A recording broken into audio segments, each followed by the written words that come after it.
My wife's boss slipped me an envelope at the company's party. Don't open this here. Go home. Pack a bag. I looked confused. He whispered, you have 24 hours.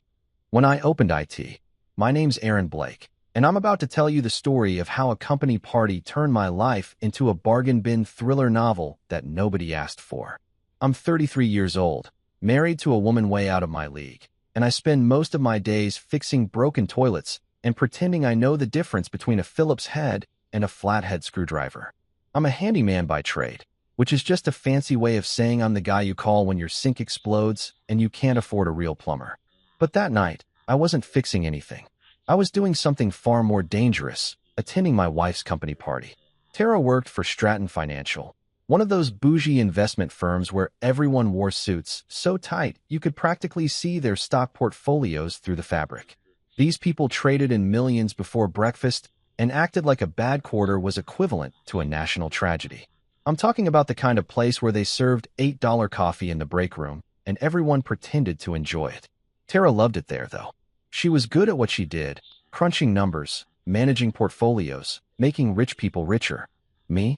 I was just the guy who showed up to these events for the free champagne and those fancy little shrimp skewers that make you feel like royalty for exactly 4 seconds. The gala was held at some overpriced hotel ballroom downtown, the kind with chandeliers that probably cost more than my entire childhood. Everything was dripping in gold and glass, and that specific brand of corporate elegance that screams, we have money and we want you to know it. I walked in wearing the one suit I owned, the same one I wore to our wedding, our anniversary dinner, and that time I had to appear in small claims court over a fence dispute with my neighbor. It still fit, barely, and it smelled faintly of mothballs and regret. The moment we stepped inside, Tara transformed. She went from my goofy, pizza-loving wife to corporate Tara, the version of her that laughed at jokes that weren't funny and complimented people's ties like they'd just won a Pulitzer. I got it. This was her world, and I was just the plus one who kept eyeing the appetizer table like a hawk circling roadkill. I grabbed a glass of champagne from one of those waiters who glide around like they're auditioning for a ballet. You know the type. Emotionless, efficient, silently judging how many bacon-wrapped dates you stuff in your face. I locked eyes with one of them as I grabbed my third shrimp skewer, and I swear he looked at me like I'd just kicked a puppy. Sorry, buddy, but this is what I came here for. The company didn't pay me to be here, so I'm getting my money's worth in crustaceans. The party itself was exactly what you'd expect. Boring speeches from guys in expensive suits talking about quarterly earnings and fiscal responsibility like they were reciting Shakespeare. Everyone clapped at the appropriate times, laughed at jokes that weren't jokes, and sipped their drinks with the kind of fake enthusiasm that makes you wonder if they're all robots. There was a raffle at some point, and I'm pretty sure nobody actually cared about winning a weekend getaway to some resort in the Bahamas because everyone in that room could probably just buy the Bahamas if they felt like it. I spent most of the evening standing awkwardly by the bar, nodding politely at Tara's co-workers who introduced themselves with names I immediately forgot. There was a Chad, or maybe a Brad, who worked in acquisitions and wouldn't shut up about his new Tesla. There was a woman named Simone who asked me what I did for a living, and when I said handyman, she smiled in that patronizing way people do when they're trying to figure out how you could possibly afford to breathe the same air as them. I told her I specialized in unclogging the toilets of the rich and emotionally unavailable, and she laughed like I'd just told her a riddle. I wasn't joking. Everything was painfully, brutally normal, right up until it wasn't. I was reaching for what I'd mentally labeled as my victory shrimp, the one that would push me over the edge from satisfied to uncomfortably full, when I felt a hand on my shoulder. I turned around, expecting Tara or maybe another waiter coming to judge my life choices, but instead I found myself face to face with Rowan Hargrove, Tara's boss. Now, Rowan was the kind of guy who looked like he'd been assembled in a factory that specialized in making villains for corporate thrillers. Tall, silver-haired, with a jawline that could cut glass and a stare that made you feel like you owed him money even if you'd never met him before. He was always stone-faced, the kind of man who probably said good morning like it was a threat and have a nice day, like he was planning your funeral. Tara had told me stories about him, how he never smiled, never joked, never did anything that suggested he was a human being with actual emotions. He was respected, feared, and possibly manufactured in a lab somewhere in Switzerland. But that night, Rowan Hargrove looked scared. Not just worried or concerned. I mean genuinely, bone-deep terrified. His eyes kept darting around the room like he was expecting someone to jump out from behind the ice sculpture. His hand was shaking slightly as he reached into his jacket pocket and pulled out a sealed envelope. It was thick, cream-colored, and had my name written on it in handwriting that looked way too elegant for anything good. He leaned in close, so close I could smell his cologne, something expensive that probably cost more than my monthly mortgage, and whispered, "Don't open this here. Go home. Pack a bag. You have 24 hours." I blinked at him like he'd just told me to build a spaceship out of shrimp skewers. My brain was doing that thing where it tries to process information but keeps getting error messages. I said, because apparently that's what my vocabulary had been reduced to. Is this about the shrimp? Because I only took 3, okay, maybe 5, but... He didn't smile. He didn't explain. He just pressed the envelope into my hand, gave me one last look that said, "I'm sorry," without actually saying it, and then turned and walked away. Just like that. Gone. Disappeared into the crowd of suits and fake laughter like he'd never been there at all. I stood there, holding the envelope, my victory shrimp forgotten on the nearest table. My heart was doing this weird stuttering thing, and my hands felt cold despite the warmth of the room. I looked around, half expecting someone to jump out and yell, "Gotcha," or for Ashton Kutcher to pop up and tell me I was being punked. But no, just the party, just the music, just me, standing there like an idiot, holding an envelope that felt like it weighed 1,000 pounds. That's when I realized something that made my stomach drop faster than a broken elevator. Either I was being recruited by the CIA for some reason that made absolutely no sense, or I was about to become the star of one of those bad crime documentaries where they interview your neighbors, and everyone says, "He seems so normal." Spoiler alert, it was neither. It was so much worse. I left that party faster than a dad abandoning a conversation about cryptocurrency, which meant I bailed before dessert. And let me tell you, leaving before dessert is the only actual crime I committed that night. The dessert table had been calling my name from across the ballroom all evening. I'd seen the chocolate mousse cups, the miniature cheesecakes, those little pastry things that look like edible clouds. But no, instead of indulging in sugar-induced happiness like a normal person, I was speed walking through the hotel lobby, clutching a mysterious envelope like I'd just stolen classified documents from a Bond villain. Tara stayed behind, obviously. She was too busy networking with her colleagues. You know, those people who laugh like hyenas over bonus checks and discuss market trends like they're talking about the weather. I tried to catch her eye on my way out, attempted some kind of "we need to leave right now" telepathic message, but she was deep in conversation with Simone and some guy whose name was probably Hunter or Bryce or something equally trust fund adjacent. So I did what any rational husband would do when handed a cryptic warning by his wife's terrifying boss. I lied. I pointed at my stomach, mouthed "food poisoning," and made my escape while she gave me that sympathetic wife nod that said, "Go home, you delicate baby, I'll be back later." The Uber ride home was torture, not because of traffic or because my driver was blasting music that sounded like robots having a fist fight, but because the envelope was burning a hole in my jacket pocket. I kept touching it, making sure it was real, wondering if I'd somehow hallucinated the entire interaction with Rowan. Maybe I'd had too much champagne. Maybe that third shrimp skewer had been bad, and I was currently experiencing some kind of shellfish-induced psychosis. That seemed more plausible than my wife's boss randomly giving me spy movie instructions at a corporate gala. When I finally got home to our apartment, a modest 2-bedroom in a building that had character, which is realtor speak for old and kind of falling apart, I headed straight for the kitchen. I placed the envelope on the counter like it was a live bomb, then backed away slowly, as if distance would somehow make it less terrifying. Our kitchen was small, the kind where you could cook, do dishes, and answer the door without taking more than 3 steps. The fluorescent light above the sink flickered like it always did, casting weird shadows across the cream-colored paper. I stared at that envelope for what felt like 17 years, but was probably more like 5 minutes. It just sat there, mocking me with its perfect handwriting and expensive paper stock. My name, Aaron Blake, was written in this elegant cursive that looked like it had been penned by someone who'd majored in intimidating calligraphy at Harvard. "Okay," I said out loud to my empty apartment. Because talking to yourself is totally normal when you're having a mental breakdown. It's probably nothing. Maybe it's a bonus check. Maybe Rowan's secretly Santa Claus, and this is my Christmas gift 9 months early. Maybe. I was stalling. I knew I was stalling. The rational part of my brain, the part that had gotten me through high school algebra and parallel parking, was screaming at me to just open the damn thing. But the other part, the part that had watched way too many crime documentaries at 2 in the morning, was convinced that opening this envelope would somehow trigger a series of events that would end with me in witness protection, eating gas station sandwiches in Nebraska for the rest of my life. Finally, after giving myself a pep talk that would have made a motivational speaker cringe, I grabbed the envelope and tore it open. My hands were shaking so bad I nearly dropped the whole thing.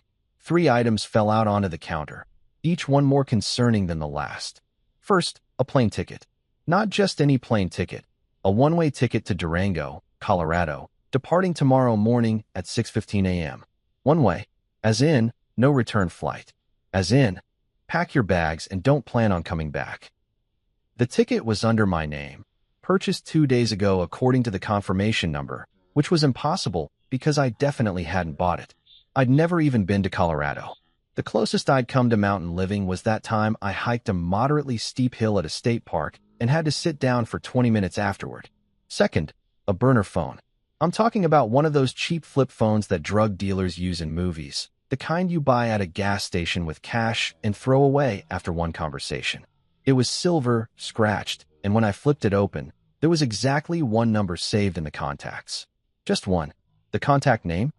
Call only this. Not exactly subtle. Not exactly comforting either. Third, and this is where things went from weird and concerning to absolutely pants-sweatingly terrifying. A photograph. It was a candid shot, slightly grainy like it had been taken from a distance with a zoom lens. The subject of the photo? My wife, Tara.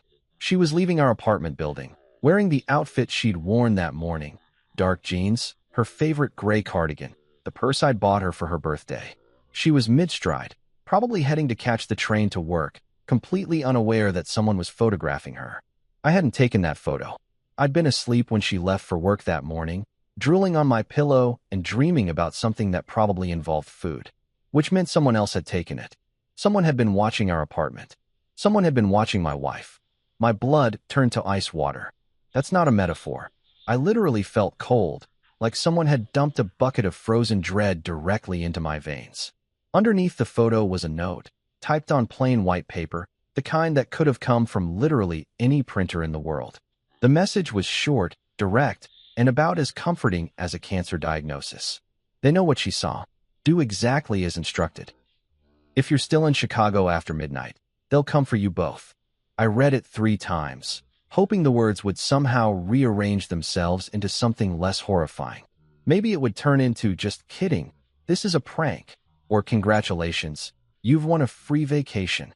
But no, the words stayed exactly the same, each one landing like a punch to the gut. They know what she saw. What had Tara seen? She worked in finance, for crying out loud. The most exciting thing that happened at her office was probably someone bringing in good donuts on Friday. What could she have possibly witnessed that would warrant mysterious envelopes and threats and creepy surveillance photos? Do exactly as instructed.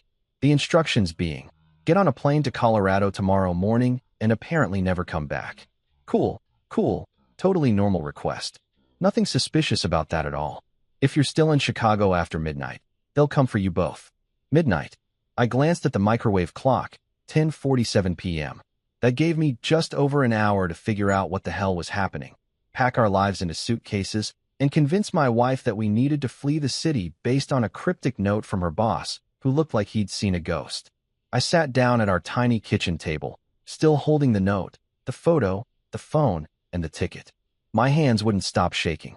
Our cat, Mr. Whiskers, a fat orange tabby who'd been napping on the couch, wandered in and meowed at me like I was being dramatic. Easy for him to say.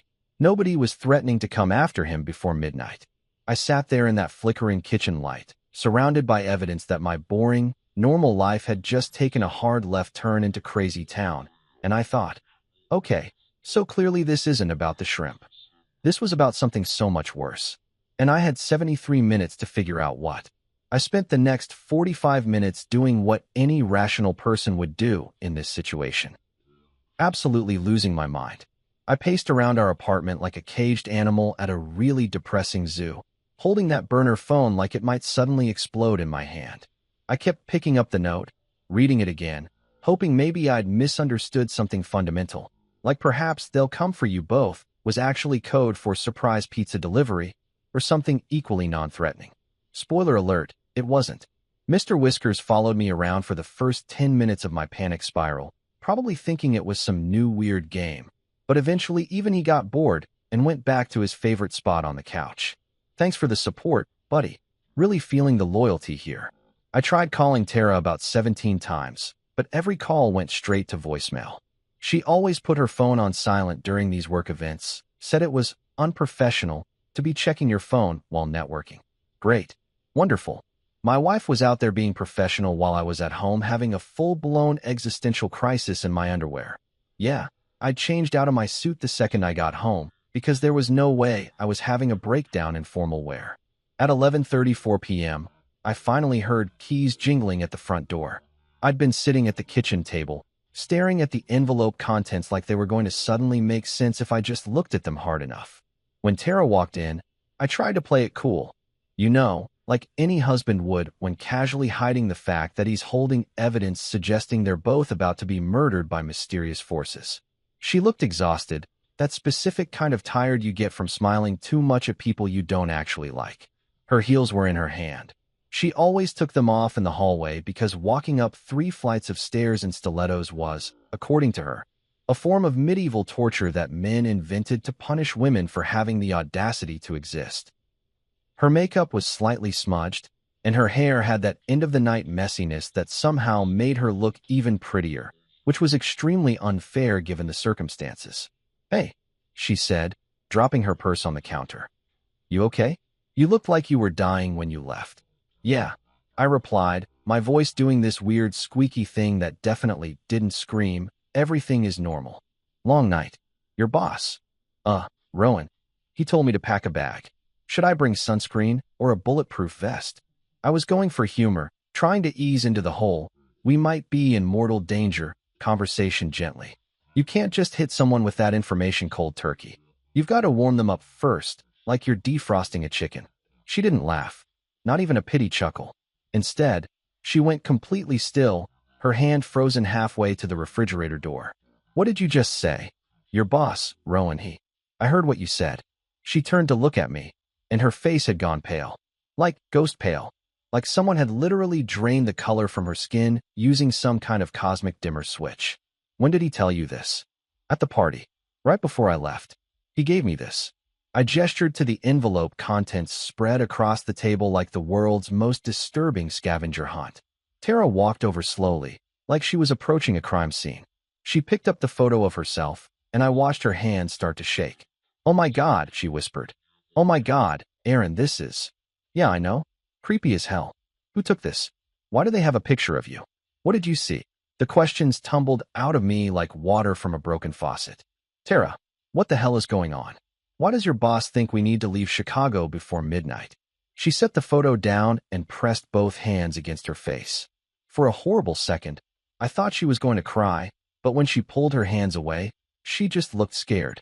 Really, truly scared. I'd seen Tara scared before. That time we thought the apartment was being broken into, but it was just a raccoon in the garbage chute, or when she thought she'd missed a decimal point on a multi-million-dollar transaction. But this was different. This was primal. "I can't," she started then. Stopped. "I don't know if I should tell you." "Are you kidding me right now?" My voice came out louder than I intended, echoing in our tiny kitchen. "Someone is watching us. We have mysterious plane tickets to Colorado. There's a note here that literally says they'll come for you." I think we're way past the point of keeping secrets, Tara. We argued. God, did we argue? It was one of those fights where you're not really mad at each other, but you're both terrified, and that terror is coming out as anger, because anger feels safer than fear. She kept saying she didn't want to drag me into it, whatever it was. I kept saying she'd already dragged me into it by being my wife and apparently witnessing something that had pissed off the wrong people. 3 weeks ago, she finally said, sitting down at the table and looking at her hands. I was working late, finishing up some reports. Everyone else had gone home. I needed to print something from Rowan's office. He'd given me his access code for the printer because ours was broken. When I went in there, his computer was still on. He'd forgotten to lock it. Okay, I said slowly. And there was an email open on his screen. I didn't mean to read it, but it was right there, and the subject line said, Urgent, Transfer Confirmation. I thought it was work stuff, something he'd want me to know about. She was talking faster now, the words rushing out like she'd been holding them in for weeks. But it wasn't work stuff, Aaron. It was bank account numbers. Offshore accounts. Names I recognized. Politicians, CEOs, people who are on the news. And amounts. Huge amounts. Millions and millions of dollars moving through our firm to accounts in the Cayman Islands, Switzerland, places like that. My stomach dropped somewhere around my ankles. Money laundering. I don't know. Maybe. Probably. She looked up at me with tears in her eyes. I took a photo of the screen with my phone. I don't know why. I panicked. I thought maybe I should have proof, in case something happened. Then I heard footsteps in the hallway, and I ran out. The next day, Rowan called me into his office. He looked terrified, Aaron. He told me to delete the photo, to forget what I'd seen, to act like nothing happened. He said people were watching the firm, watching him, and that I'd made myself a target by being in the wrong place at the wrong time. Before I could respond, before I could process what she'd just told me, I noticed something that made my blood freeze. Movement outside our window. Our apartment was on the 3rd floor, facing the street, and we had a pretty clear view of the parking lot below. And there, sitting in the darkness with its engine off and no headlights, was a black SUV. Just sitting there, waiting, like a predator watching its prey. Tara, I said quietly, pointing at the window. Please tell me that's just a normal car owned by a normal person who happens to park like a stalker. She stood up and looked out the window. All the color that had returned to her face immediately drained away again. That wasn't there when I came home.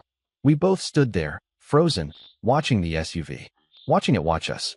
The windows were tinted so dark we couldn't see inside, couldn't see who was sitting in there, couldn't see how many people there were, or what they were planning, or when they'd make their move. They're watching, Tara whispered. That's when it hit me, like a freight train made of pure terror slamming directly into my chest. That this wasn't paranoia. This wasn't some elaborate prank.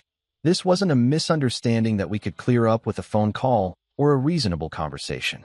Someone was actually hunting us, actually watching us, actually planning to do what? I didn't know. And honestly, I didn't want to find out. I checked the microwave clock, 11:52 p.m. 8 minutes until midnight. We need to leave, I said. Right now. If you've never tried packing for a mysterious life or death escape with less than 8 minutes on the clock, let me paint you a picture. It's absolute chaos wrapped in panic, seasoned with poor decision-making, and served with a side of, what the hell am I doing with my life? It's like one of those game shows where contestants have to grab as much stuff as possible before time runs out, except instead of winning a jet ski, the prize is not getting murdered by mysterious SUV people. Tara ran to the bedroom while I stood there for approximately 3 seconds having what I can only describe as a full system crash. My brain just stopped working. I stared at the black SUV outside, then at the clock, 11:53 p.m. now, then back at the SUV, like I was watching the world's most stressful tennis match. Finally, my survival instincts kicked in, probably the same instincts that kept my ancestors from being eaten by saber-toothed tigers, and I bolted after Tara. Our bedroom looked like a tornado had run through it, which was just its normal state of existence. But now Tara was adding to the chaos by throwing open drawers and grabbing random clothing items like she was competing in an Olympic sport I'd never heard of. She had one of those big duffel bags, the kind people take to the gym when they're way more organized than normal humans, and she was stuffing it with jeans, shirts, underwear, socks, and what looked like every single toiletry we owned. Do I need fancy clothes? She asked frantically, holding up a cocktail dress. What if we have to go to another party? What if, Tara, we're running from people who want to kill us, not attending a wedding, I said, yanking open my own drawer. Leave the cocktail dress. Bring comfortable pants and shoes you can run in. Right. Running clothes. Got it. She threw the dress on the floor and grabbed her sneakers instead, the good ones she'd bought for the gym membership, she'd used exactly twice before deciding exercise was society's way of punishing people for enjoying carbs. I, meanwhile, was having my own crisis about what to pack. Clothes, obviously. I grabbed jeans, t-shirts, hoodies, basically my entire wardrobe, which wasn't saying much since I owned approximately 7 shirts and rotated through them like I was running a very boring fashion show. But then my brain started spiraling into all the other things we might need. Toothbrush? Definitely. Phone chargers? Absolutely essential, because what's the point of staying alive if your phone dies and you can't doom scroll through social media? Snacks? Listen, I don't know where we were going or what we'd find when we got there, but I wasn't about to face the apocalypse on an empty stomach. I ran to the kitchen and started grabbing everything that looked portable and edible. Granola bars, a box of crackers, 3 bags of beef jerky, a jar of peanut butter, because protein, and a family-sized bag of Doritos that I'd been saving for a special occasion. If fleeing for your life doesn't count as a special occasion, I don't know what does. Aaron, what are you doing? Tara appeared in the doorway, her duffel bag bulging like it had swallowed a small planet. Packing snacks, I said defensively, shoving a package of Oreos into my backpack. We need survival supplies. We're going to Colorado, not the Hunger Games. You don't know that. What if we have to hide in the mountains? What if? I stopped mid-sentence because the burner phone, which I'd shoved in my pocket, started buzzing. Not ringing, buzzing, like someone was texting it. I pulled it out with shaking hands. The screen, which was about as advanced as technology from 2005, showed a single text message from that one saved number. The message was short, direct, and absolutely terrifying in its calmness. Leave through the back. Do not call anyone. You're being watched. I showed it to Tara. She read it, went pale. Again, she was really getting a workout in the being pale with terror department tonight, and whispered, "How do they know we're still here? How do they know we haven't already left?" Because they're watching us. I gestured wildly toward the living room, toward that window with its perfect view of the stalker SUV. They probably have binoculars, or drones, or X-ray vision for all I know. These people are clearly way more organized than we are. We stood there in the kitchen, both holding our bags, both breathing hard like we'd just run a marathon. Mr. Whiskers chose that exact moment to meander in and meow at us, probably wondering why his servants were acting like lunatics instead of feeding him his midnight snack. "The cat," Tara said suddenly. "We can't just leave Mr. Whiskers. Tara, we don't have time to. I'm not abandoning our cat, Aaron." Her voice cracked, and I realized she was on the verge of completely losing it. The cat wasn't really about the cat. The cat was about control, about normalcy, about having one thing in this nightmare that made sense. "Okay," I said, trying to sound calm even though I felt like my heart was trying to escape through my throat. "Okay, we'll bring the cat. Where's his carrier?" "Hall closet." I ran, actually ran, like I was training for a track meet I'd never signed up for, to the hall closet and grabbed Mr. Whiskers' carrier, the one we used for vet visits that he absolutely hated. Then came the fun part, catching a cat who suddenly decided he was an Olympic sprinter. Mr. Whiskers, sensing that something was wrong, bolted under the couch. It took both of us, crawling on the floor like idiots, to finally corner him and shove him into the carrier. He yowled like we'd personally betrayed him, which, fair enough, we kind of had. "Back door," I said, slinging my backpack over one shoulder and grabbing the cat carrier. We go out the back, down the fire escape, and what? Where do we go? We can't just wander the streets at midnight with luggage and a screaming cat. She had a point. I looked at the plane ticket still sitting on the kitchen counter, that one-way ticket to Durango, departing at 6:15 a.m. We get to O'Hare. We get on that plane. That's what the instructions said. You're trusting the instructions from mysterious people who are stalking us. You got any better ideas? I shot back. Because I'm fresh out, and I checked the microwave clock. 4 minutes until midnight and whatever that deadline actually means. Tara grabbed the envelope with all its contents, shoving it into her bag. Fine. Back door. Fire escape. Airport. This is insane. Yeah, well, welcome to Monday night, I muttered. We crept toward the back door of our apartment like we were in some kind of budget action movie. Except instead of looking cool, we probably looked like 2 idiots who'd never done anything more dangerous than jaywalk. Every sound made my heart jump. The building settling, a neighbor's TV through the wall, Mr. Whiskers's continued protests from inside his carrier. The back door led to a narrow hallway, and then to the building's fire escape, which I'd never actually used because I wasn't particularly excited about climbing down rusty metal stairs attached to a 100-year-old building. I slowly turned the deadbolt, wincing at every tiny click and scrape. The door opened with a creak that sounded like a gunshot in the silence. Cool night air hit my face, carrying the smell of garbage from the dumpsters below and that specific Chicago scent of car exhaust mixed with whatever the restaurant 2 buildings over was cooking. The fire escape was exactly as sketchy as I remembered from the one time I'd stuck my head out to see if it was a viable emergency exit. Spoiler: it absolutely wasn't. But here we were anyway, about to trust our lives to rust and questionable structural integrity. "You first," Tara whispered. "Why do I have to go first?" "Because if it collapses, I want to know before I step on it." That's so romantic. Really feeling the love here. But I went first anyway, because that's what husbands do apparently. Test dangerous fire escapes while carrying a backpack full of Doritos and a cat who wanted us dead. The metal groaned under my weight, which was super comforting. Each step down felt like it might be my last, and not because of the mysterious people hunting us, but because I was going to plummet 3 stories into a pile of garbage bags. Tara followed, somehow managing to climb down in the dark while carrying a duffel bag that weighed approximately as much as a small car. When we finally reached the alley below, both of us alive, somehow, we pressed ourselves against the wall and tried to control our breathing. "Now what?" Tara whispered. I looked at my watch, 11:59 p.m. Now we run. Turns out, running through Chicago at midnight while carrying luggage, a cat, and your dignity is harder than it looks in movies. We made it approximately 2 blocks before I was wheezing like a 70-year-old chain smoker, and Tara's duffel bag had whacked me in the shins so many times I was pretty sure I'd have bruises shaped like her poor packing choices. We caught a cab, driven by a guy named Eddie who asked absolutely 0 questions about why 2 people and an angry cat needed to get to O'Hare at midnight, which made him either the most professional driver in Chicago or someone who'd seen way weirder stuff on the night shift. I'm guessing the latter.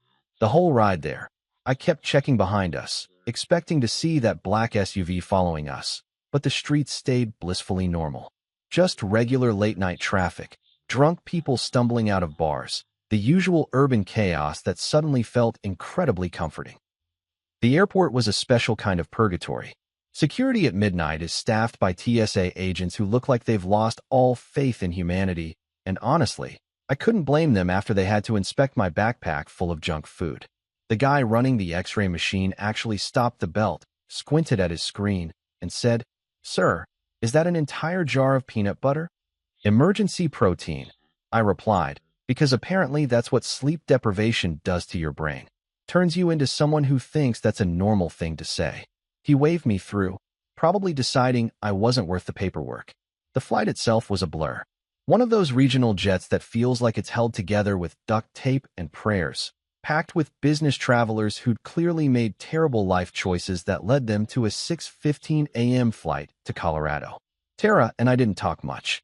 We just sat there, Mr. Whiskers wedged under the seat in front of us, still pissed about being kidnapped from his comfortable life, while I tried not to think about the fact that we'd just abandoned everything we knew based on a cryptic note and a creepy surveillance photo. Somewhere over the Midwest, as the sun started painting the clouds orange and pink like the world's most beautiful, "Everything is terrible" painting, Tara grabbed my hand. Her palm was sweaty. So was mine. We looked at each other, and I could see she was thinking the same thing I was. What the hell have we gotten ourselves into? Durango was beautiful, if you could ignore the part where we might die there. The airport was tiny, the kind of place where you walk directly from the plane onto the tarmac like you're in a 1950s movie about aviation.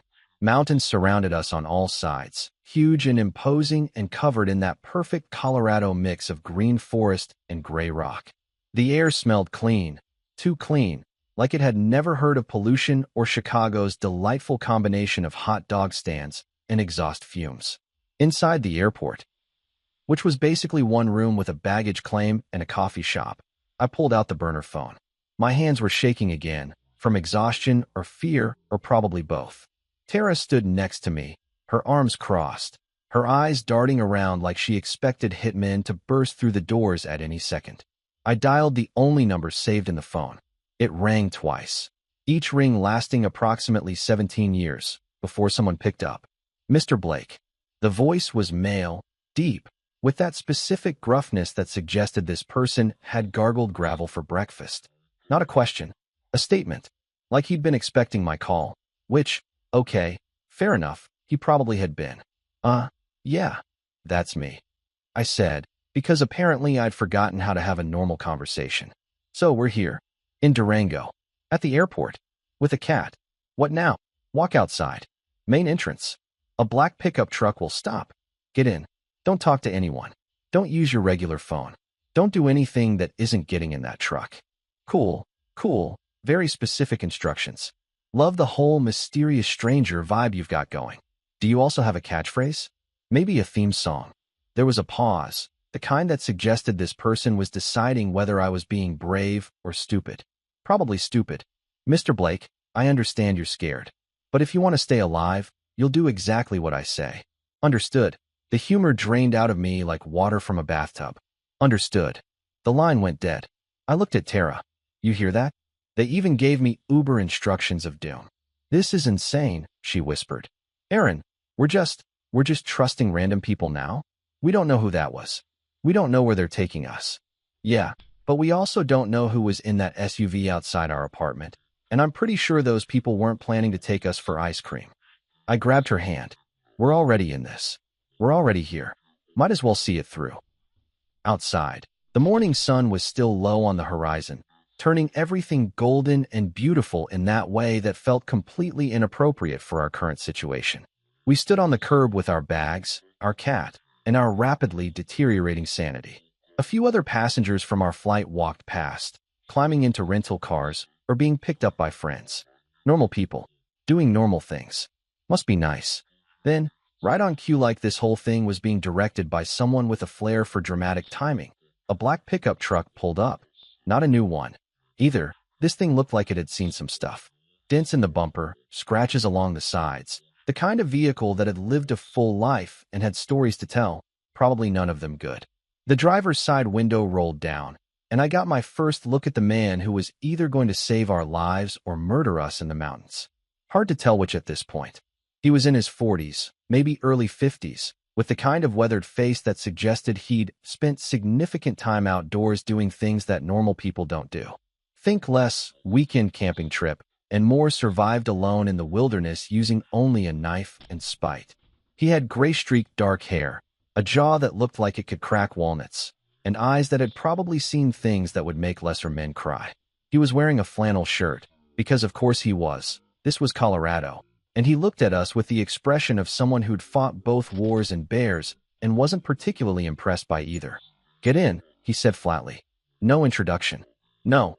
Hello. Nice to meet you. Sorry about the whole fleeing for your lives situation. I looked at Tara. She looked at me. Mr. Whiskers yowled from his carrier. He seems fun, I muttered, opening the back door and shoving our bags in.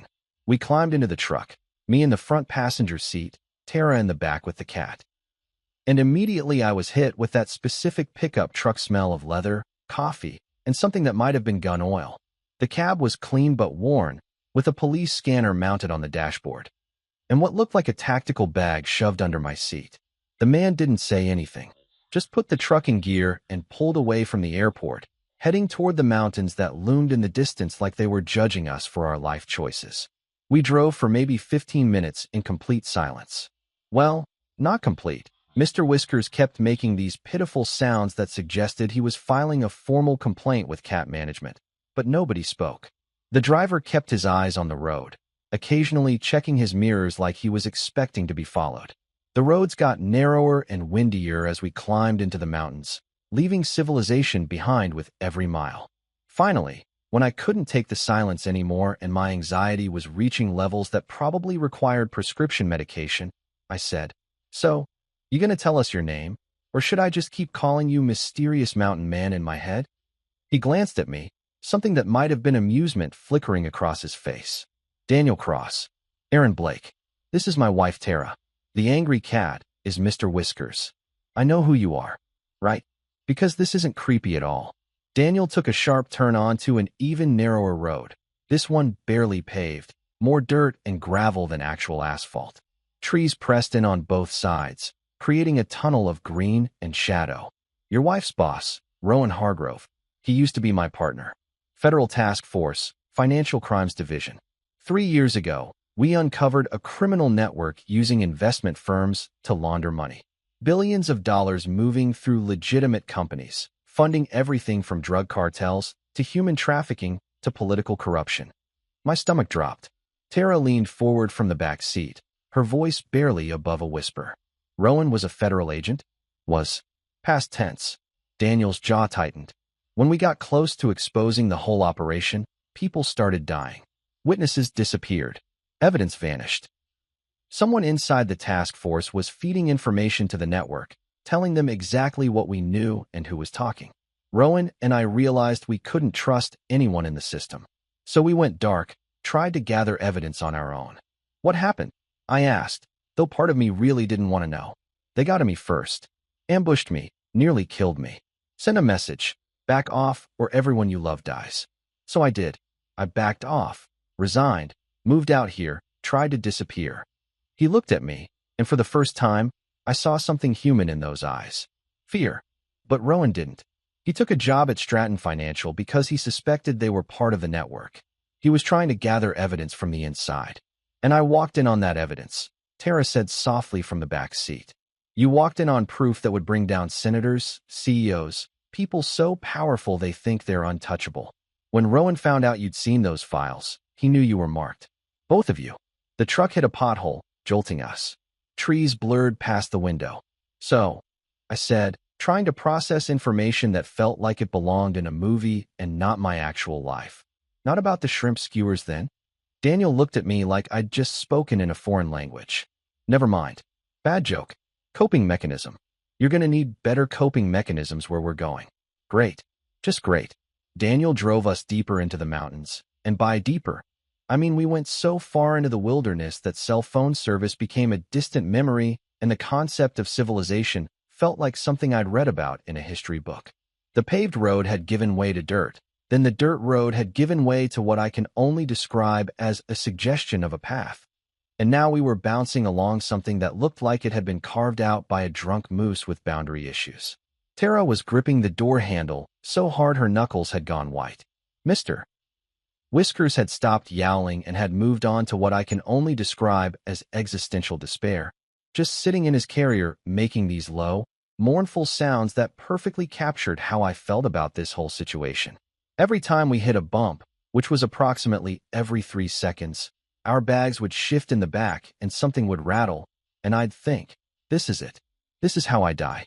Not from mysterious criminals, but from a truck accident in the Colorado wilderness because I trusted a man named Daniel who looked like he ate nails for breakfast. So, I said, because apparently I can't shut up even when silence would be the smarter option. How much further to this mysterious location? Are we going to Canada? Because I didn't bring my passport, and I feel like that's going to be a problem at the border. Another mile, Daniel said, his eyes never leaving the excuse for a road in front of us. A mile? In this terrain, that's like another hour of my life I'll never get back. 45 minutes. Oh well, that's so much better. Really appreciate the optimism.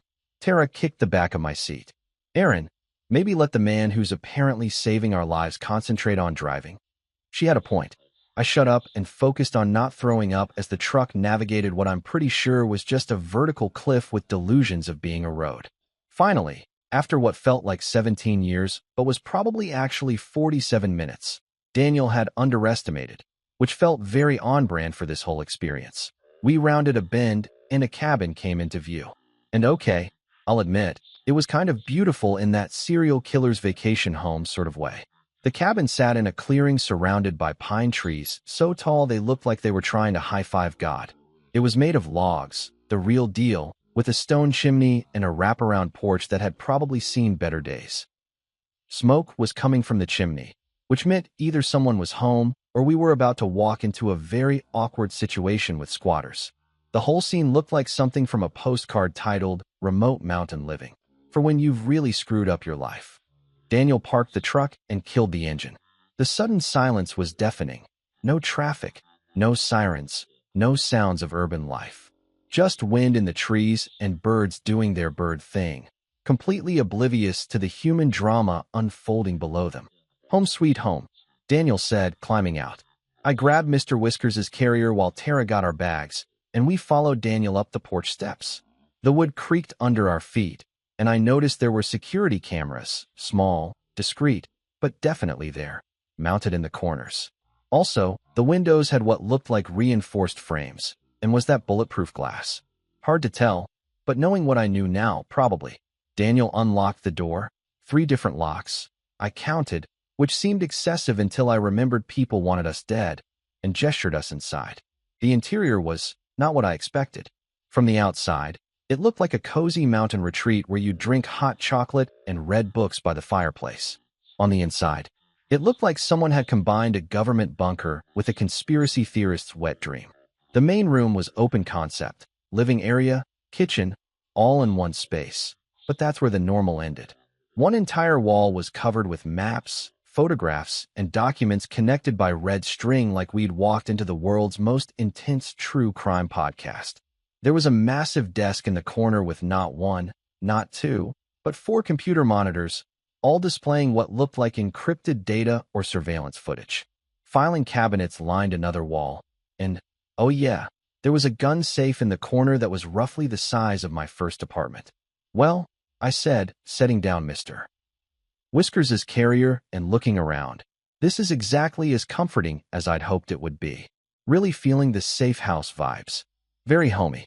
I especially love what you've done with the wall of paranoia over there. Daniel ignored me and started turning on equipment. Computers hummed to life, monitors glowed, and I swear I heard what sounded like a server farm spinning up somewhere in the back of the cabin. Tara was standing frozen in the doorway, taking it all in. This is insane, she whispered. This is absolutely insane. Yep, I agreed. We've officially crossed over from Weird Weekend into needs its own Netflix series. Daniel turned to face us, and his expression was serious. Like, I'm about to tell you something that will fundamentally change your understanding of reality. Serious. You need to understand what you're up against. The network Rowan was investigating. It's not just money laundering. It's a criminal enterprise that spans continents, involves some of the most powerful people in the world, and has resources that would make most governments jealous. They've killed people for less than what you know. Great, I said. Love that for us. Really excited about our immediate future. You have 2 options. Daniel pulled out a chair and sat down, gesturing for us to do the same. We did, mostly because my legs felt like they might give out. Option 1. I help you disappear. New identities, new lives, witness protection. You'd have to leave everything behind. Friends, family, careers, all of it.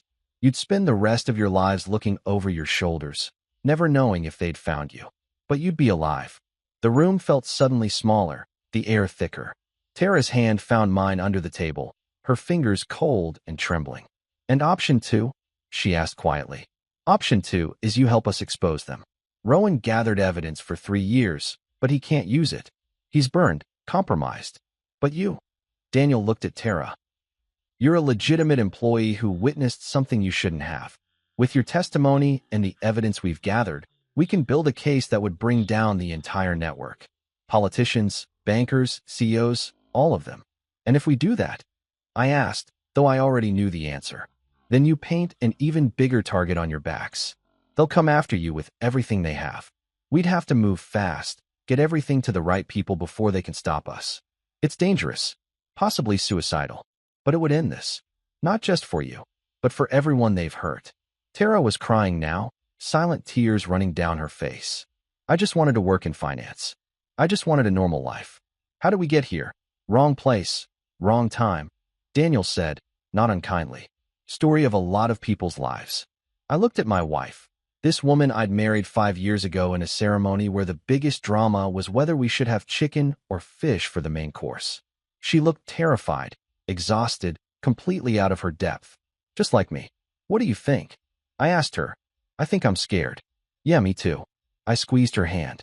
But here's the thing. If we run forever. We become different people. We lose everything that makes us, us. And those bastards who did this, they just keep doing it to other people. So you want to fight? She looked at me with red-rimmed eyes.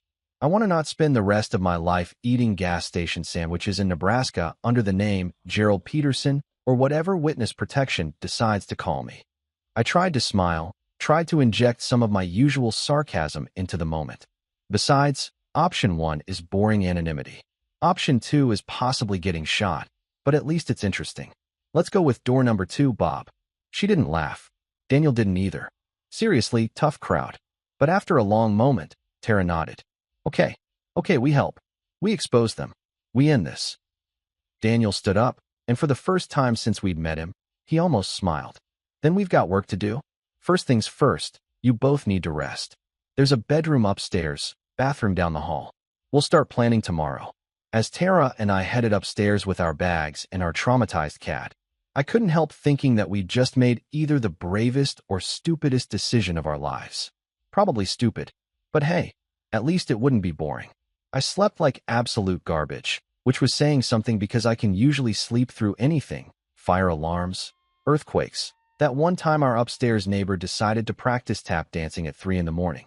But apparently, my brain drew the line at sleeping peacefully while hiding from a global criminal conspiracy in a mountain cabin that looks like it was decorated by the Unabomber's interior designer. Every time I closed my eyes, I saw that black SUV sitting outside our apartment. Every creak of the cabin made me jump.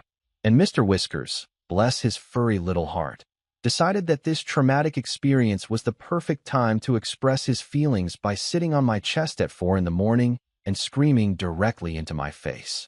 Cats are wonderful creatures. Really, just delightful. Tara didn't sleep much either.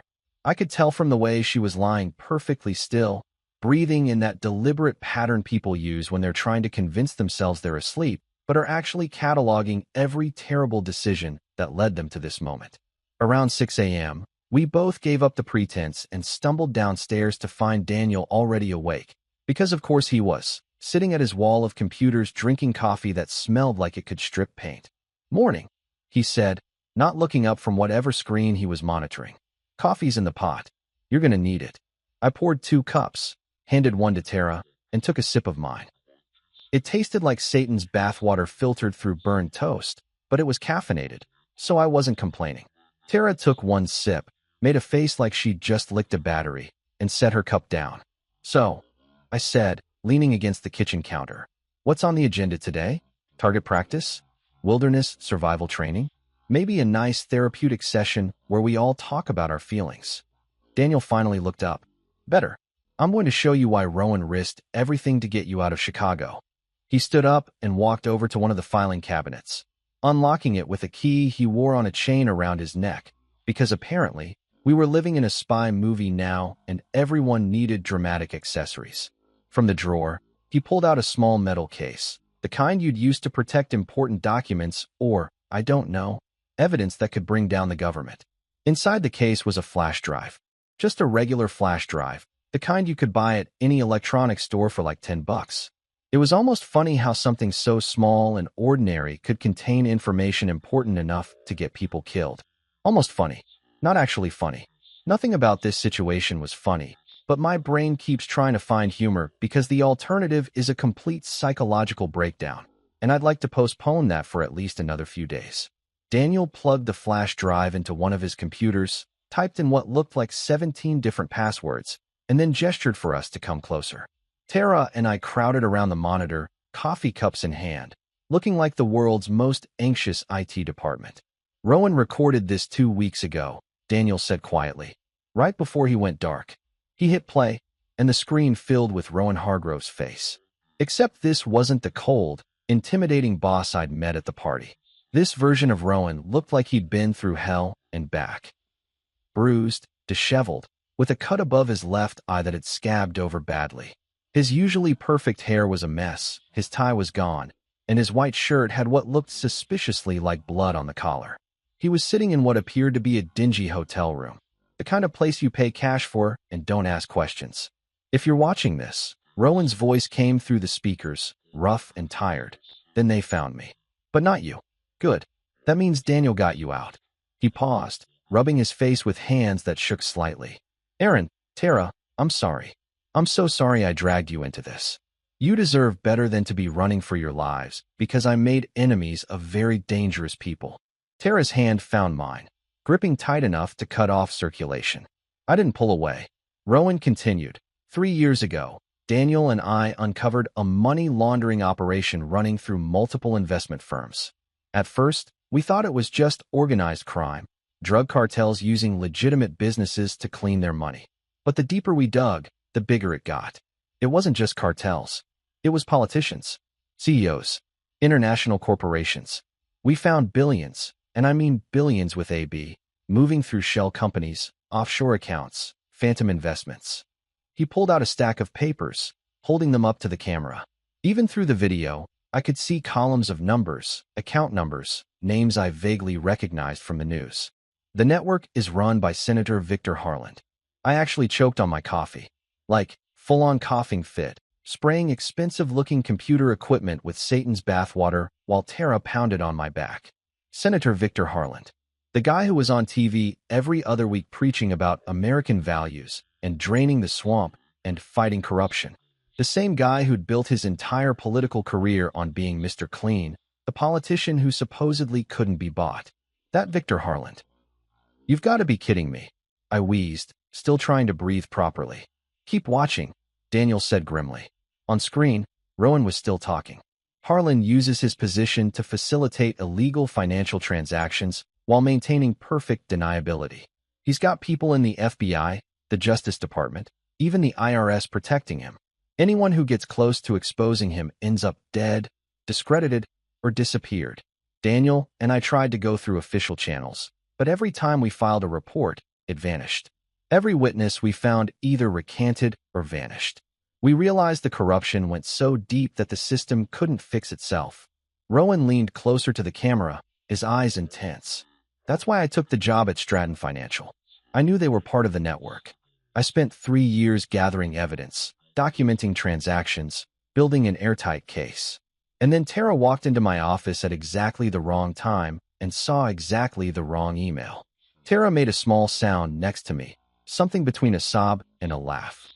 I ruined everything. No, Daniel said firmly. You're the only reason this might actually work. Rowan's testimony is compromised. He gathered evidence illegally, went off the books. But you're a legitimate witness who stumbled onto information through no fault of your own. With your testimony and Rowan's evidence, we can build a case that will actually hold up in court. On the video, Rowan was wrapping up. If you're watching this, it means I didn't make it. But you did. And that means there's still a chance to stop them. He looked directly into the camera, and I swear it felt like he was looking right at me. Aaron, take care of Tara. And Tara, you're stronger than you think. You always have been. Daniel will help you finish what we started. Trust him. Trust each other. And whatever you do, don't. The video cut off abruptly, mid-sentence, like someone had pulled the plug. The screen went black. What happened? Tara asked. Why did it stop? That's all he recorded, Daniel said. Or all he had time to record before. He didn't finish that sentence. He didn't have to. I stood there, staring at the blank screen, trying to process what I'd just watched. Senator Victor Harland. The guy whose campaign posters were probably still up in half the suburbs in America. The guy who shook hands with foreign dignitaries and gave speeches about integrity. That guy was running a global criminal empire. So what you're telling me, I said slowly, is that we're up against a United States senator with unlimited resources, connections in every government agency, and a track record of making people disappear.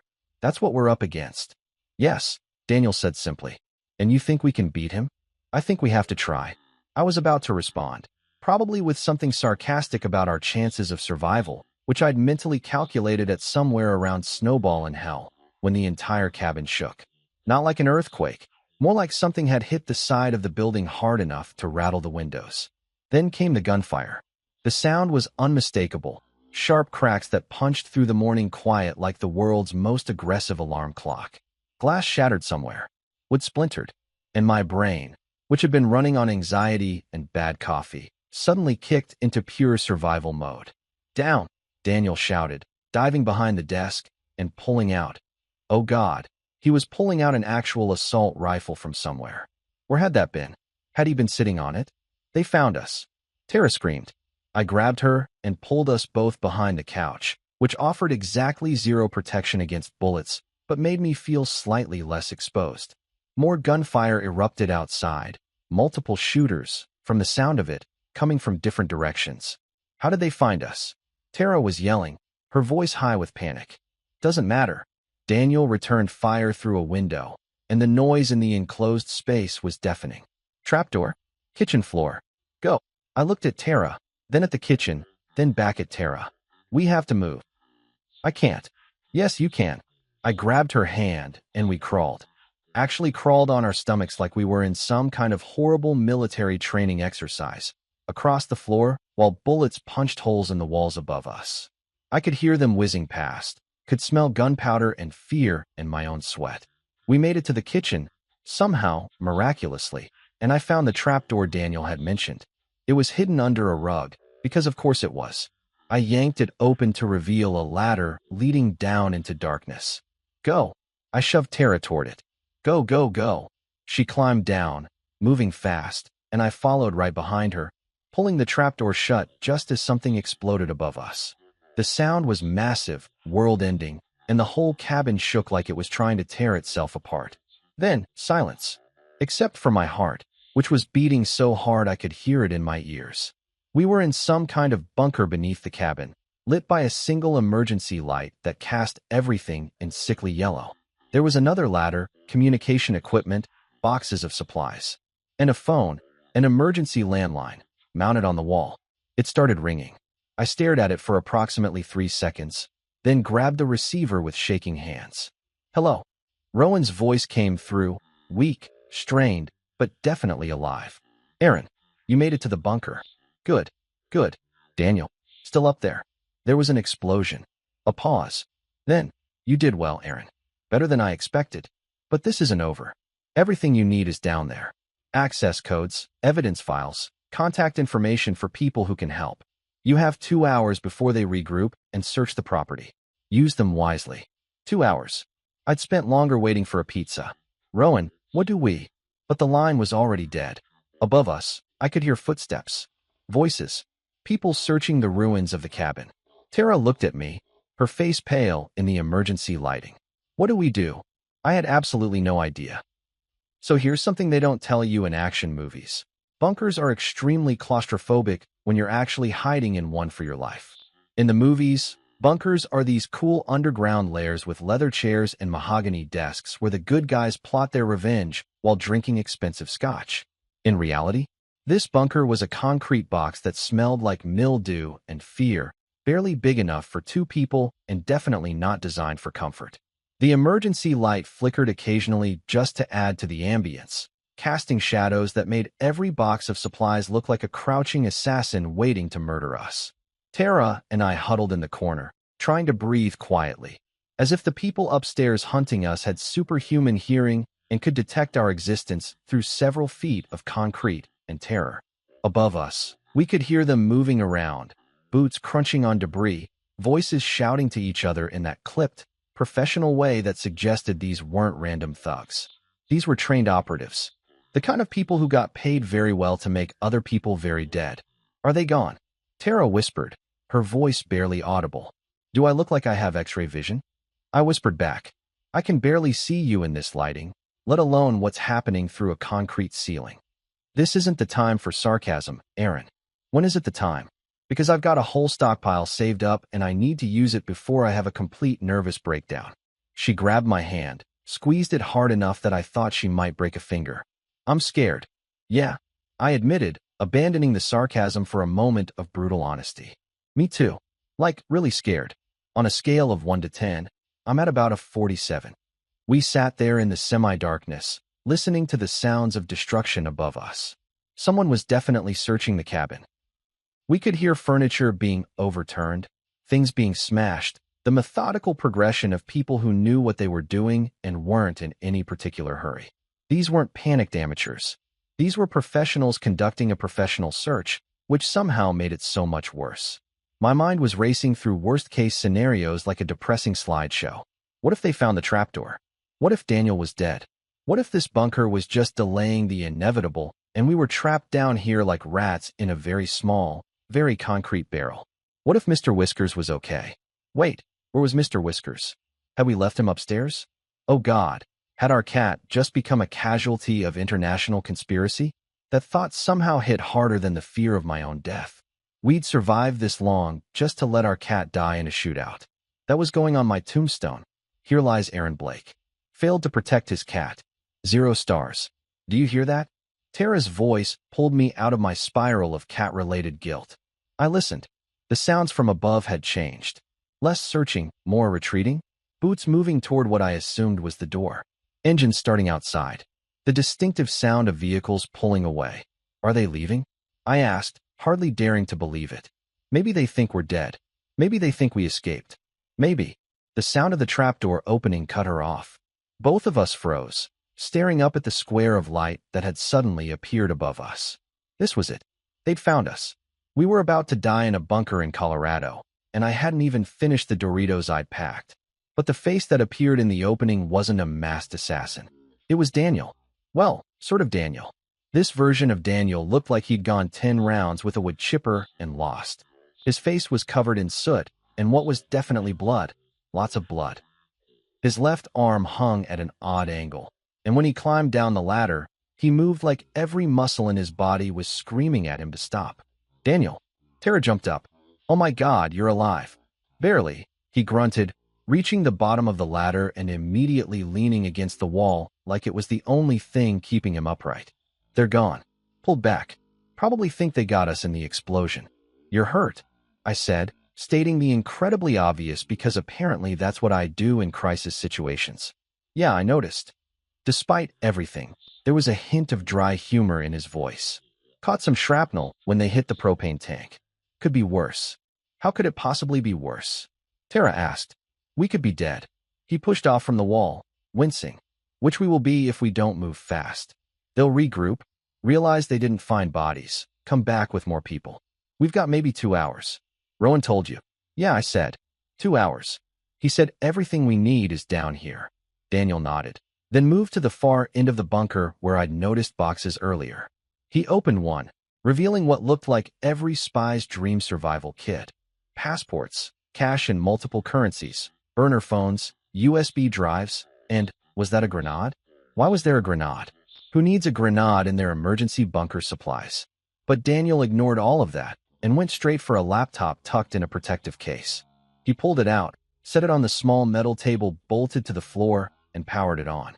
The screen glowed to life, illuminating his battered face in harsh blue light. Rowan and I spent 3 years collecting evidence, Daniel said, typing one-handed while his injured arm hung useless at his side.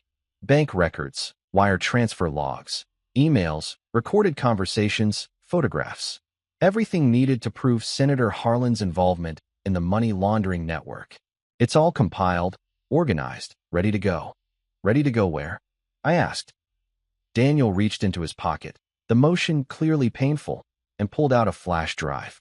It was labeled in neat handwriting, final proof. He plugged it into the laptop, and folders started appearing on screen. Hundreds of them. Maybe thousands. Years of work, condensed into digital files. We've had this ready for months, Daniel continued, his voice strained. Waiting for the right moment, the right way to release it without getting ourselves killed in the process. The network's too powerful to just hand this to one journalist or one agency. They'd bury it, kill whoever had it, make it disappear like it never existed. So what's the plan? Tara asked, leaning over to look at the screen. Daniel opened a program I didn't recognize, something that looked like it had been custom-built by someone who really understood encryption and distribution networks. On the screen, a single button appeared, big and red and impossible to miss. Below it, white text. Press Enter to release data globally. This program, Daniel explained, will simultaneously upload everything to multiple news organizations, law enforcement agencies, and WikiLeaks-style platforms around the world. FBI, Interpol, The Washington Post, The New York Times, Reuters, The Guardian, Al Jazeera, everyone gets it at once. Within minutes, this information will be so widely distributed that there's no way to contain it. I stared at the button. You're saying we could end this right now? Just press Enter and it's over. Press Enter and you start a war, Daniel corrected. A legal war, a media war, a political war. Senator Harlan will fight back with everything he has. His lawyers, his connections, his money. People will try to discredit the evidence, call it fake news, conspiracy theories. It'll be ugly. But it'll be out there, Tara said softly. The truth will be out there. Yes. Tara looked at me. Her face was smudged with dirt, her hair was a mess, and she looked absolutely exhausted. But her eyes were clear, determined. Should we? I thought about our apartment in Chicago, our normal life, the boring routine we'd had just 2 days ago. I thought about Rowan, beaten and bloody, recording that video knowing he might not survive. I thought about Daniel, risking everything to finish what they'd started. And I thought about all the other people who'd been hurt by Harlan's network, the victims we'd never meet, the lives destroyed by corruption and greed. I grinned, an actual grin, because sometimes you have to laugh at the absurdity of life or you'll cry. Honey, if this doesn't crash the internet, nothing will. I reached over and hit enter. The laptop screen erupted in activity.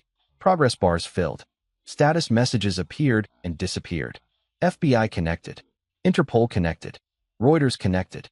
New York Times connected. Somewhere across the world, in offices and newsrooms and law enforcement agencies, people were receiving the biggest data dump of their careers. Corrupt politicians were about to start sweating through their designer suits. Lawyers were about to have very bad mornings. And Senator Victor Harlan's perfect facade was about to crack wide open. The emergency phone rang again. Daniel grabbed it, listened for a moment, then held it out to me. It's Rowan. I took the phone. Hello. You did it. Rowan's voice was faint, weak, like he was speaking from very far away. You ended what I couldn't. The files are spreading. I'm watching the news feeds. It's everywhere. You did it, Aaron. You and Tara. You saved so many people. Rowan, where are you? Are you okay? A long pause. Too long. Doesn't matter now. Just tell Tara I'm sorry. Tell her she was the best analyst I ever had. Tell her. The line went silent. Not like he'd hung up. Silent like the connection had been severed. Permanently. I stood there in the bunker, holding a dead phone, and wondered if I should put accidental whistleblower on my resume. I stood there holding a dead phone like an idiot, my brain trying to process the fact that Rowan Hargrove, the man who'd started this whole insane chain of events by handing me an envelope at a party that felt like it happened 17 years ago, but was actually just 2 days, was probably dead. Not probably, in the optimistic sense where there's still a chance. Probably, in the sense that his voice had faded out mid-sentence like someone had literally unplugged him from existence. And that's generally not a great sign for someone's continued survival. Aaron, Tara's voice pulled me back. What did he say? I set the phone down carefully, like it might shatter if I moved too fast. He said we did it, that the files are everywhere. And then, I couldn't finish the sentence. Didn't need to. The look on Tara's face said she understood. Daniel was already back at the laptop, his good hand flying across the keyboard while his injured arm dangled uselessly. Despite the blood and the soot and the fact that he looked like he'd been hit by a truck full of explosions, he was grinning. Actually grinning. He wasn't kidding. Look at this. Tara and I crowded around the screen, and what I saw made my brain do that thing where it tries to process too much information at once and just kind of gives up. The laptop was displaying multiple news sites simultaneously, and every single one was erupting with breaking news alerts like someone had set off a bomb made of journalism. Breaking. Massive data leak implicates Senator Harlan in money laundering scheme. Senator Harlan under investigation after anonymous document dump. Financial records link prominent politicians to international crime network. CNN had already interrupted their regular programming. I could see Anderson Cooper's face on one of the live feeds, looking like someone had just told him Santa Claus was real, but also running a drug cartel. The children at the bottom of the screen scrolled past.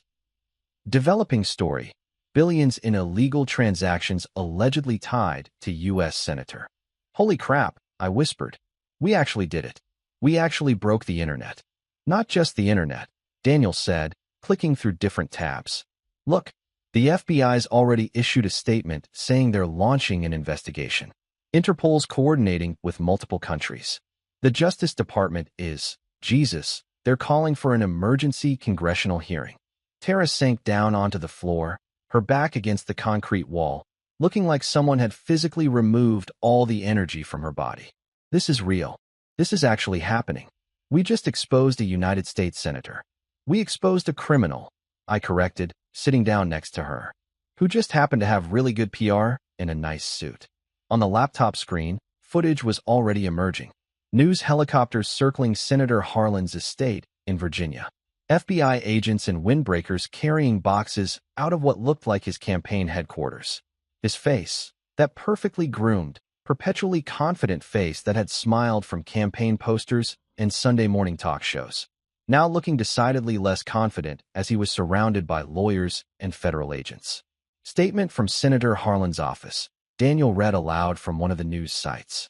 These allegations are completely false and part of a coordinated attack by political enemies. The senator looks forward to clearing his name and pursuing legal action against those responsible for this malicious smear campaign. He snorted. Good luck with that, buddy. Pretty hard to call it a smear campaign when we've got 3 years of bank records. Twitter, or X, or whatever we were calling it this week, was having a complete meltdown. Hashtag Harlan Scandal was trending #1 worldwide. Political pundits were having existential crises live on camera. Memes were already appearing. Someone had photoshopped Harlan's face onto the Titanic with the caption, "His campaign, right now." Another showed him as the surprised Pikachu meme. The internet was doing what the internet does best, taking tragedy and human suffering and turning it into content. There, Tara said suddenly, pointing at the screen. Stratton Financial. Sure enough, news vans were already parked outside her old office building. The company's CEO was being escorted out by federal agents. The ticker on CNBC showed Stratton's stock price in freefall, dropping so fast it looked like someone had thrown it off a cliff. Employees were streaming out of the building, probably wondering if they'd have jobs by the end of the day. I spotted a few faces I recognized from the party, the one where this all started, back when my biggest concern was whether I'd eaten too many shrimp skewers. All those people, Tara said quietly, they didn't do anything wrong. They just worked there. And now their company is probably going to collapse, and they'll lose their jobs, and they were working for a criminal enterprise, Daniel interrupted, not unkindly. Even if they didn't know it. Sometimes innocent people get caught in the crossfire. It's not fair, but it's better than letting Harlan keep destroying lives. Is it though, she asked. How do we know the cure isn't worse than the disease? Because the disease was killing people, I said. Real people. Rowan. All the witnesses who disappeared. How many others we don't even know about? I took her hand. This sucks. It's messy and complicated, and a lot of innocent people are going to have really bad months. But Harlan's network was going to keep hurting people forever if nobody stopped it. She nodded, but she didn't look convinced. Just tired. We all were. Daniel pulled up another window, this one showing some kind of secure messaging system. Rowan's contacts are coming through. Federal prosecutors who've been waiting for evidence like this. Journalists who've been investigating Harlan for years but couldn't prove anything. Even some senators, the ones who aren't on Harlan's payroll, calling for his resignation. Will he go to prison? I asked. If there's any justice in the world? Yes. But guys like Harlan have resources. Best lawyers money can buy. Friends in high places. He'll fight this with everything he's got. Daniel closed the laptop, wincing as the movement jostled his injured arm. But even if he somehow avoids prison, his career is over. His reputation is destroyed. The network is exposed. That's the important part. The emergency light flickered again, and in the moment of semi-darkness, I had a weird flash of perspective. 48 hours ago, I'd been a handyman living a boring, comfortable life. I complained about traffic and expensive coffee and my neighbor's loud music. I thought those were problems. Now I was sitting in an underground bunker, having just exposed a massive criminal conspiracy, while the world literally changed above our heads. What happens now? Tara asked. Do we just go home? Go back to our lives? Can't go back to Chicago, Daniel said. Not yet. Maybe not ever. You're the primary witnesses now. Once people figure out where the leak came from, and they will, you'll need protection. FBI witness security, probably. New identities, new location, the whole package. So option 1 after all, I said bitterly. Disappear forever. Not forever. Just until the trials are done, the convictions are secured. Could be months. Could be years. Daniel stood up slowly, every movement clearly painful. But you'll be alive. And you'll have done something that matters. Most people can't say that. Above us, I could hear new sounds. Not boots or guns, but helicopter rotors. News choppers, probably, circling the area. Within hours, this location would be swarming with reporters, federal agents, curiosity seekers. We needed to move. We should go, Daniel said, confirming my thoughts. I've got a truck stashed about 2 miles from here. Different vehicle, clean plates. We can make it to a federal facility in Denver, get you into protective custody. And you? Tara asked. He smiled, or tried to. It came out as more of a grimace. I need a hospital. Pretty sure this arm's broken. Maybe a few ribs too. But first, I need to make sure you two are safe. That's what Rowan would have wanted. We gathered what we needed from the bunker: cash, new phones, the USB drives with backup copies of everything. Daniel had us change clothes, burn our old ones in a small incinerator he apparently kept down here, because of course he did. We looked different now. Not much, but enough that casual observation might miss us. As we climbed back up the ladder into what remained of the cabin, walls blown out, furniture destroyed, the whole place looking like it had been visited by a very angry tornado, I took one last look around. This was where we'd made the decision that changed everything, where we'd pressed enter and set the world on fire. Hey, I said to Tara as we picked our way through the debris. For what it's worth, I'm glad we did it. She looked at me, exhausted and scared and covered in dust. Ask me again in a year when we're living under fake names in Nebraska. At least we'll have each other. And Mr. Whiskers. Oh my God, Mr. Whiskers. She looked around frantically. Where is he? Aaron, we left him. A familiar meow came from under what used to be the couch. Our indestructible orange cat emerged from the wreckage, somehow completely fine, looking annoyed that his nap had been interrupted by international conspiracy and explosions. I picked him up, and he started purring. Well, I said, at least someone's having a good day. By sunrise 3 weeks later, every news station on Earth was still on fire. Senator Harland arrested. Global corruption network exposed. FBI seizes billions in laundered assets. My personal favorite headline came from some British tabloid. American senator's empire crumbles faster than his hairpiece. They weren't wrong. Harland's perfect hair had definitely looked less perfect in his mugshot, which became the second most shared image on the internet right after that photo of a cat wearing sunglasses. Daniel helped us relocate to a safe place, a quiet cabin in Montana this time, because apparently cabins were just our life now. The government offered us witness protection with all the bells and whistles. New identities, relocation assistance, the works. But here's the thing about fake identities. They come with fake social security numbers, fake histories, and the very real possibility of accidentally responding to the wrong name at a coffee shop and blowing your entire cover because you forgot you're supposed to be Jennifer Martinez, now instead of Tara Blake. Can we at least keep our frequent flyer miles? I'd asked the very serious FBI agent handling our case. She did not laugh. Nobody in the FBI laughs at my jokes, which I think says more about them than it does about my comedy skills. In the end, we negotiated. We'd testify at the trials, and there were going to be many, many trials, but we wouldn't completely disappear. We'd stay in Montana under our real names, with security monitoring and regular check-ins, but we'd still be us. It wasn't perfect, but it was better than spending the rest of our lives pretending to be Gerald and Susan Peterson from Omaha. The trials were exactly as brutal as everyone predicted. Harland's lawyers fought like rabid wolverines in expensive suits, trying to discredit every piece of evidence, every witness, every document. They claimed the data was fabricated, that we were paid plants, that the whole thing was a political hit job funded by Harland's enemies. The media circus was insane.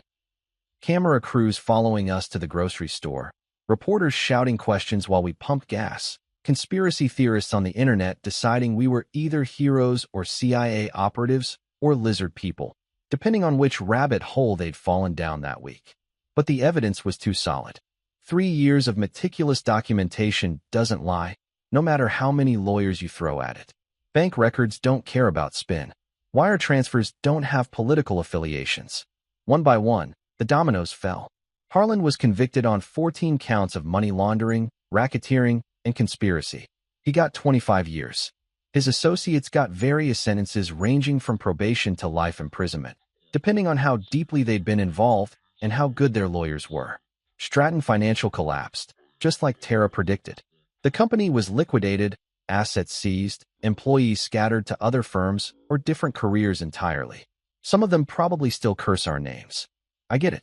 We destroyed their comfortable ignorance. But comfortable ignorance built on criminal foundations isn't really comfort. It's just delayed consequences. Weeks became months. The media frenzy eventually calmed down because the world's attention span is roughly equivalent to a goldfish on espresso. New scandals emerged, new outrage cycles began, and slowly, very slowly, people stopped recognizing us at Walmart. One morning in our Montana cabin, which was actually pretty nice, with real Wi-Fi this time and a view that didn't make me feel like I was about to be murdered, Tara looked at me over coffee that didn't taste like Satan's bathwater and asked softly, "Do you think it's really over?" I considered the question seriously. Daniel was recovering well, his arm healing, talking about maybe writing a book about the whole experience. Rowan was gone, but his sacrifice had meant something. The network was broken, the corruption exposed. Harland was in federal prison, probably missing his perfect hair products. "If someone shows up with another envelope," I said, "I'm moving to Mars. Elon's got those rockets now, right? I'll take my chances with the aliens." She laughed, really laughed, for the first time in months. It was the best sound I'd ever heard, better than any victory or vindication or news headline. I kissed her forehead and said, "We're not heroes, you know. We're just two idiots who pressed enter at the right time." "Is that really all courage is?" she asked. "Maybe," I said. "Maybe courage is just doing the right thing when you don't have the manual, when you're scared, when everything tells you to run the other way. Maybe it's ordering pizza while hiding in a bunker. Maybe it's choosing to fight instead of hide. I don't know. I'm still just a handyman who knows way too much about international conspiracy now." She smiled. "Well, at least we've got a story for parties." "Yeah, about that. I'm never going to another office party again. Ever. Those things are dangerous. My name is Aaron Blake, and if your wife's boss ever gives you an envelope at a party, do yourself a favor. Don't open it. Just run. Run fast, run far, and whatever you do, don't eat all the shrimp skewers on your way out. You'll need your strength for what comes next."